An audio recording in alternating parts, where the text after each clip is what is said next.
வணக்கம். நான் கே சாரீஸ்ல இருந்து பேசுறேங்க. ஃபர்ஸ்ட் டைம் நம்ம வீடியோ பார்க்கறவங்க சப்ஸ்கிரைப் பண்ணுங்க. இப்போ நம்ம என்ன கலெக்ஷன்ஸ் பார்க்க போறோம்னா ஜார்ஜெட் saree தான் பார்க்க போறோம். இது ஒரு குட்டி வீடியோ தான். ஃபுல் saree உங்களுக்கு இது பார்த்தீங்கன்னா பியூர் ஜார்ஜெட். கொஞ்சம் ஃப்ளவர் டிசைன் பார்த்தீங்கன்னா இந்த மாதிரி ஒரு பெருசா இருக்கும். நான் 4 saree உங்களுக்கு இருக்கு. 4மே உங்களுக்கு ஓபன் பண்ணி காமிச்சிடுறேன். இது ஒரு குட்டி வீடியோ தான். கலர் பார்த்தீங்கன்னா ப்ளூ கலர். அதுல பார்த்தீங்கன்னா பிங்க், கிரீன் அந்த மாதிரி ஃப்ளவர் டிசைன் வந்திருக்கு. டபுள் சைடுமே உங்களுக்கு இந்த ஜரி லைன்ஸ் மாதிரி கொடுத்துருக்காங்க. ஃபேன்சியா இருக்கும் saree. இது வந்து ஜரி தான், பிரிண்ட் கிடையாது. உங்களுக்கு பல்லு பிளவுஸ் எப்படி இருக்குங்கிறத நான் காமிச்சிடுறேன். நல்லா சாஃப்டா இருக்கும். இது பார்த்தீங்கன்னா சாரியோட பல்லு, இது வந்து சாரியோட பிளவுஸ். இதுல நீங்க ஃப்ராக் தைக்கிற மாதிரி இருந்தா ஃப்ராக் தைச்சுக்கலாம், சாரியாவும் கட்டிக்கலாம். இது 1 மீட்டர் கடையில் என்ன ரேட் வருதுன்னு உங்க எல்லாருக்குமே தெரியும்.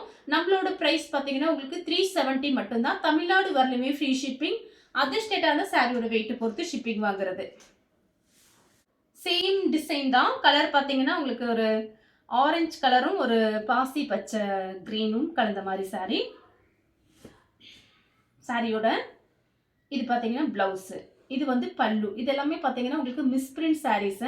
சின்ன சின்ன மிஸ்பிரிண்ட் இருக்கும். அது பார்த்தீங்கன்னா நமக்கு ஒன்றுமே தெரியாது. நம்ம சாரியாவும் யூஸ் பண்ணிக்கலாம், ஃப்ராக்கும் தைச்சுக்கலாம். saree நல்லா சாஃப்டா இருக்கும். சேம் டிசைன்ல கலர் பார்த்தீங்கன்னா ஒரு நெவாப்பழ கலர். நல்ல சாஃப்டா இருக்கும் saree. saree ஃபுல்லாவே இந்த டிசைன் தான். டபுள் சைடுமே இந்த மாதிரி பார்டர் வரும், ஜரி லைன்ஸோட பார்டர் வரும். சாரியோட ஃபுல் டிசைன், பிளவுஸ், இது வந்து பல்லு.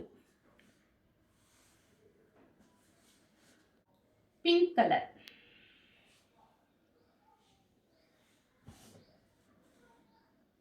saree ஃபுல்லாவே இந்த டிசைன் தான். இது பார்த்தீங்கன்னா உங்களுக்கு சாரியோட பல்லு பிளவுஸ் இந்த மாதிரி இருக்கும். இந்த கலர் உங்களுக்கு பிடிச்சிருந்தா ஸ்கிரீன்ஷாட் எடுத்து நம்ம கே சாரீஸ்க்கு உடனே வாட்ஸ்அப் பண்ணுங்க.